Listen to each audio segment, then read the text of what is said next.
मी कार्तिकी शिरीष भोसले आज तुमच्यासोबत एक थॉट शेअर करू इच्छिते।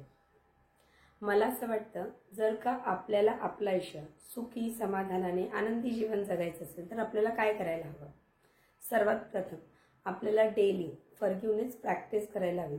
आता फॉरगिव्हनेस हे स्वतःलाही व इतरांनाही दिवसभरात काही गोष्टी आपल्या हातातून अशा घडतात तर आपल्याला वाईट वाटतं की हे माझ्या हातातून घडलं।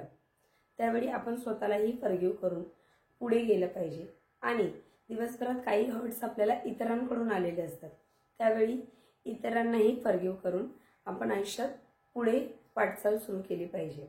कारण जर का आपण फॉरगिव्ह केलं नाही आणि समोरच्याबद्दल किंवा स्वतःबद्दल कोणतीही मिसअंडरस्टँडिंग, कोणताही राग, द्वेष आपल्या मनामध्ये ठेवला तर त्याचा कुठे ना कुठे आपल्या तब्येतीवरती, आपल्या भावनांवरती, आपल्या मानसिक लेवलवरती, डेली रुटीनवरती त्याचा खूप प्रभाव पडतो। म्हणून आपल्याला दैनंदिन जीवनात फॉरगिव्हनेस प्रॅक्टिस फार महत्त्वाची आहे। माझा हा थॉट तुम्हाला कसा वाटला नक्की सांगा।